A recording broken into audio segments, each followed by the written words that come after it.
কথা হচ্ছে যেদিন আমি আচার বানাতে বসি ঠিক সেই দিনই বৃষ্টি আসে। তাহলে কি দোষটা আমার আচারের?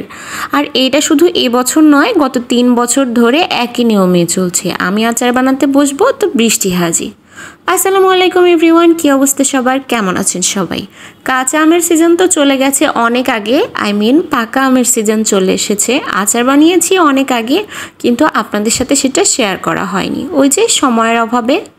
তো যাই হোক, 1 গামলা আম কেটে নিয়ে বসে পড়েছি আচার তৈরি করব বলে। আর আজকে 1 পদের নয় 4 পদের আচার তৈরি করব। তো প্রথমেই ঝালসহ একটা আচার তৈরি করব। এই আচারগুলো তেলে ডুবিয়ে রাখতে হয়। তো যাই হোক, এই রেসিপিটা আমার পেজে আছে, আপনারা চেক করে নেবেন। গত বছর কাঁচা আমের সময়ে ঠিক এই রেসিপিটা আমি শেয়ার করেছিলাম। যাই হোক, আচারটা খেতে কিন্তু অনেক মজাদার হয়, আপনারা বাসায় অবশ্যই ট্রাই করবেন। আর একটা জিনিস, চিনির অথবা গুড়ের আচার তো সবসময় মজার, কিন্তু গুড়ের আচারটা আমার কাছে বেশি মজার লাগে। আপনাদের কাছে কোন আচারটা বেশি মজার লাগে আমাকে কমেন্ট করে জানাবেন। আর আচার বানানোর সময় আমার মেয়ের বায়না ছিল আচারে যেন একদম ঝাল না দেই, তাই টক মিষ্টি আচার তৈরি করতে হলো, মানে ঝালটা একদমই অ্যাভয়েড করেছি। আমার পুচকু আবার আচার খেতে খুব পছন্দ করে, তার জন্যই আচার তৈরি করা। আর সে যদি ঝালে না খেতে পারে তাহলে কি হয়? তো তার জন্য ঝালটা কমিয়ে দিয়ে আচার তৈরি করলাম। তো আমার একটা আচার তৈরি করা শেষ। তো আমি আপনাদের সাথে আজকে যেটা শেয়ার করব সেটা হলো কাঁচা আমের কাশ্মীরি আচার। এর আগে এই আচারটার গল্প অনেক শুনেছি, ইউটিউবে অনেক ভিডিও দেখেছি এই আচারটা নিয়ে, কিন্তু আজকে ফার্স্ট টাইম তৈরি করছি। আর প্রথমবার তৈরি করছি বলে পরিমাণে একটু কম তৈরি করছি, কারণ জানি না খেতে কেমন হবে, তাই খুব অল্প পরিমাণে তৈরি করছি, মানে 2টা আম নিয়েছি মাত্র। এরপর চিনি সহ আমগুলোকে একটি প্যানে ঢেলে নিলাম। আর চিনি মোটামুটি গলে এসেছে।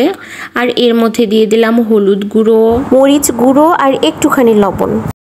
আর এটি ঢাকনা দিয়ে ঢেকে রান্না করব যতক্ষণ এটা সেদ্ধ না হয়।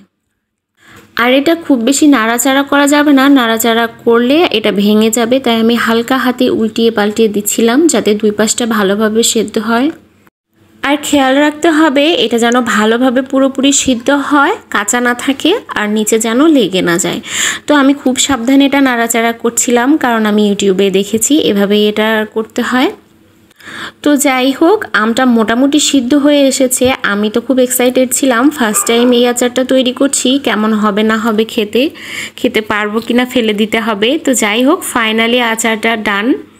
যে রেসিপিটা দেখে আচারটা বানিয়েছিলাম একদম সেরকমই হয়েছে, আর খেতেও অনেক মজা হয়েছে। তো যাই হোক, আচারটা আর বয়ামে তুলতে হয় নাই, আচারটা ঠান্ডা হওয়ার পরপরই খেয়ে একদম শেষ। আচারটা সবার এত পছন্দ হয়েছিল। এই রেসিপি ফলো করে আপনারাও বাসায় বানিয়ে নিতে পারেন কাঁচা আমের কাশ্মীরি আচার। তো আজকের ভিডিওটি এ পর্যন্তই, কেমন লাগলো অবশ্যই জানাবেন, আর আগামী ভিডিওর জন্য অপেক্ষা করুন। সবাই ভালো থাকবেন, ধন্যবাদ।